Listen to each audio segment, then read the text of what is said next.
उम्मीद की जा रही है ओएमसीज को फायदा होगा।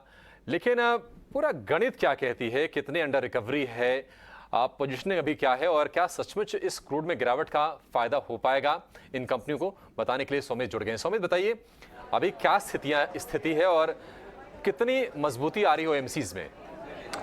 तो ऑयल मार्केटिंग कंपनी से अगर हम बात करें तो फर्स्ट हाफ ऑफ FY23 में अगर हम देखें तो रिटेल फ्यूल जैसे कि पेट्रोल और डीजल है, इनके प्राइसेस में कोई भी चेंज हमें देखने नहीं मिली थी। और उसके सामने अगर हम देखेंगे तो उनकी जो मेन रॉ मटेरियल है ब्रेंट क्रूड, उसके प्राइसेस कंटिन्यूसली बढ़े जा रहे थे। अब इसके कारण क्या हुआ कि ऑयल मार्केटिंग कंपनीज की अंडर रिकवरी हुई जब वो पेट्रोल और डीजल बेच रहे थे, तो उसका अंडर रिकवरी का जो अमाउंट था वो करीब 60 to 65,000 करोड़ रुपीज़ के आसपास का था फर्स्ट हाफ ऑफ FY23 में। अब क्या हो रहा है कि क्रूड प्राइसेस $80 के नीचे चल चुके हैं, बट फिर भी जो रिटेल फ्यूल प्राइसेस है पेट्रोल डीजल वो अभी भी अनचेंज और हायर रेंज की तरफ है। तो इसके वजह से जो प्रति लीटर पेट्रोल और डीजल बेच के वो मार्जिन्स कमाते हैं वो काफ़ी बढ़ चुका है। अगर पेट्रोल पे अगर आप देखेंगे तो पहले एक लॉस था 1.2 रुपीज़ पर लीटर का Q2 में, अब ये प्रॉफिट है करीब 16.8 रुपीज़ प्रति लीटर का। और डीजल की अगर हम बात करें तो उस पर करीब 7.1 रुपीज़ प्रति लीटर का प्रॉफिट है और पहले क्वार्टर में ये लॉस था करीब 13.4 रुपीज़ का। तो कितना बड़ा स्विंग हुआ है लॉस टू प्रॉफिट में आप देख ही सकते हैं दोनों ही पेट्रोल और डीजल के मामले में।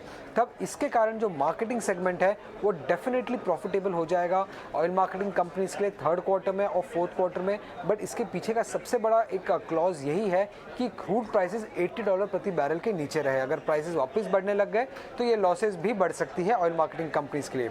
बट क्या इसका मतलब ये होता है कि कंसोलिडेटेड प्रॉफिट भी आएगा ऑयल मार्केटिंग कंपनीज के लिए? तो ऐसा ज़रूरी नहीं है, क्योंकि अगर आप देखेंगे तो सारे ऑयल मार्केटिंग कंपनीज करीब 15 से 20 दिन का एक इन्वेंट्री रखते हैं अपने पास, और इस सडन ड्रॉप होने के कारण क्रूड प्राइसेस में इन्वेंट्री लॉसेस हो सकते हैं भारी पैमाने पे इन ऑयल मार्केटिंग कंपनीज के लिए, जैसे कि IOCL, BPCL और HPCL। तो ओवरऑल बेसिस पे शायद फिर भी प्रॉफिटेबल ना हो ऑयल मार्केटिंग कंपनीज। और अगर रिफाइनिंग सेगमेंट की अगर हम बात करें, जो कि सबसे बड़ा एक सेगमेंट है OMCs का, तो refining segment on a sequential basis अगर हम देखते हैं तो स्टेबल रहा है। तो रिफाइनिंग सेगमेंट स्टेबल है। मार्केटिंग सेगमेंट में शायद प्रॉफिटेबिलिटी आ सकती है क्योंकि क्रूड प्राइसेस काफ़ी गिर चुके हैं, बट इन्वेंट्री लॉसेस ज़रूर होगा ऑयल मार्केटिंग कंपनीज को थर्ड क्वार्टर ऑफ FY23 में। ठीक है सौमित, बहुत शुक्रिया। तो इन्वेंट्री लॉसेस होंगी क्योंकि 15 से 20 दिन का स्टॉक रखती हैं क्रूड का कंपनियां, और चूंकि क्रूड सस्ते हो गए तो जो उनके पास पहले से भंडार जमा है तो उसकी प्राइसिंग भी अब करंट भाव के आधार पर करनी होगी, तो वो इन्वेंट्री लॉस होगा कंपनी को, तो ज़्यादा फायदा होने की उम्मीद नहीं है।